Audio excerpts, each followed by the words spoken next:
कानी बहू। किशोरी लाल जी के बेटे राघव की शादी की बात जगह जगह चल रही थी, लेकिन किशोरी लाल जी को कोई लड़की पसंद ही नहीं आती थी। और उसकी एक ही वजह थी, किशोरी लाल जी का लालची होना। उनको लड़की वालों से मोटा दहेज चाहिए था और इसी चक्कर में एक दिन वो एक बहुत पैसे वाले के घर अपने बेटे का रिश्ता लेकर पहुंचे। उस आदमी का नाम था ओम प्रकाश। देखिए किशोरी लाल जी, मेरी एक ही बेटी है और मेरी सारी संपत्ति जायदाद सब कुछ मेरी बेटी नैना का ही है। पापा, नाम से लगता है बहुत खूबसूरत होगी। कितना अच्छा नाम है ना, नैना। ओ, वैसे बात तो सही है आपकी। अब इतना पैसा है, जमीन जायदाद है, इकलौती बेटी, आप भी क्या करेंगे? सब कुछ उसे ही देंगे ना। बिल्कुल ठीक पहचाना आपने। बस बेटी की शादी और सारी जायदाद उसके नाम। पापा, बिना देखे हाँ कर दीजिए ना। इतना अच्छा रिश्ता फिर कहाँ मिलेगा? माला माल हो जाएंगे हम। मैं अपनी बेटी को बुलाता हूँ। अरे नहीं नहीं नहीं नहीं, आपकी बेटी का नाम नैना है, सुनकर ही लगता है बहुत सुंदर होगी। रहने दीजिए अंकल, मैं तो आपकी बेटी के नाम से ही इतना खुश हो गया हूँ कि उसे बिना देखे शादी करने को तैयार हूँ। अब तो मैं उसका चेहरा सीधे शादी के बाद ही देखूंगा। और इस तरह राघव नैना का चेहरा नहीं देखता और उससे शादी कर लेता है। शादी के बाद अपनी सुहाग रात पर जब राघव नैना का घूंघट उठाकर देखता है तो नैना की आंखें बंद थी। कितने खूबसूरत हो तुम नैना, जरा अपनी आंखें खोलकर मेरी तरफ देखो तो सही। नहीं, मुझे शर्म आती है। अरे, मैंने तुम्हें शादी से पहले भी नहीं देखा, और अब अगर तुम आंखें खोलकर मुझे देखोगी भी नहीं तो मुझे अच्छा कैसे लगेगा? इससे पहले कि नैना अपनी आंखें खोलकर राघव की तरफ देखती, अचानक से लाइट चली गई और राघव नैना को पूरी तरह से देख भी नहीं पाया। अगली सुबह नैना राघव के लिए नाश्ता बनाकर लेकर आई। अरे ये क्या, आधा पराठा सेका हुआ है और आधा बिल्कुल कच्चा। ये तुमने क्या किया नैना? बहू, तुमने क्या आधा पराठा तवे से नीचे लटका कर रखा था, जो आधा सिका है और आधा कच्चा? मुझे जितना दिखेगा उतना ही तो सीखूंगी ना पापा जी। जहाँ जहाँ मुझे नजर आ रहा था वहाँ मैंने सीख लिया, जहाँ जहाँ नहीं दिखा वहाँ कच्चा रह गया होगा। इसका क्या मतलब है? ये कैसा मजाक कर रही है तुम? अरे बहू, तुमने इतना लंबा घूंघट क्यों लगाया हुआ है? देखो, हमारे घर में बहुओं को बेटी की तरह रखा जाता है, और फिर तुम तो इतना सारा माल लेकर आई हो। देखो, ये घूंघट डालकर रखने की कोई ज़रूरत नहीं है। हाँ नैना, पापा जी ठीक कह रहे हैं, तुम तो आराम से रहो, अपना ही घर समझो। नैना अचानक से अपना घूंघट उठा लेती है।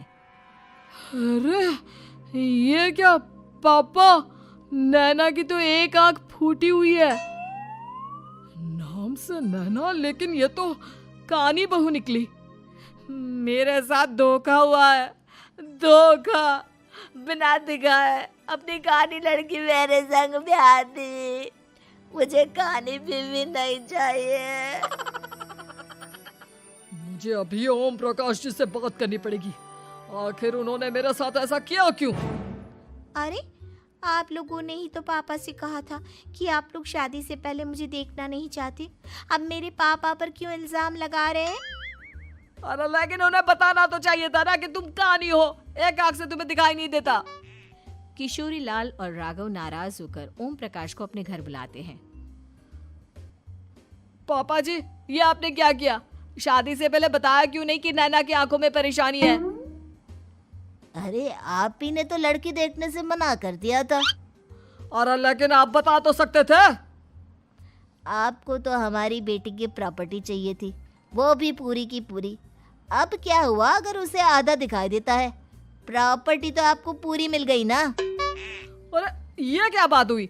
मेरी शादी प्रॉपर्टी से नहीं, आपकी बेटी से हुई है। अब ये तो पहले सोचना चाहिए था, तब तो मेरी प्रॉपर्टी देखकर तुम्हारी जुबान लप लपा रही थी। लेकिन मैं कानी लड़की को अपनी बीवी बनाकर नहीं रख सकता।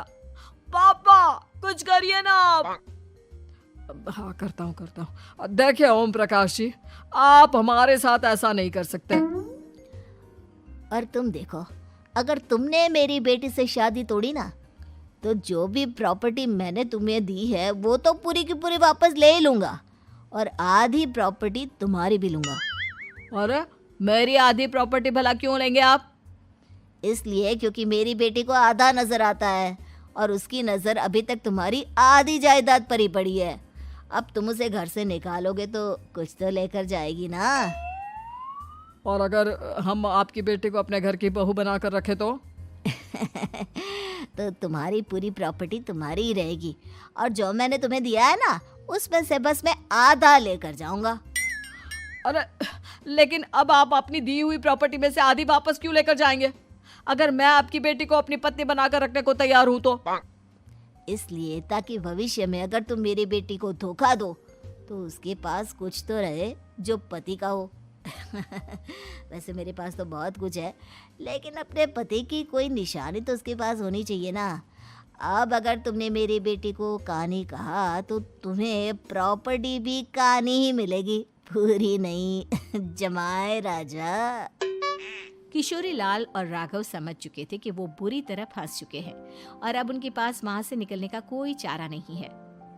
अब समझ में आया ना, लालच बुरी बला होती है। एक तो तुम्हें प्रॉपर्टी मिली, ऊपर से बीवी मिली, उसमें तुम्हें नखरे भी दिखाने हैं। आए बड़े, चुपचाप बैठो दोनों।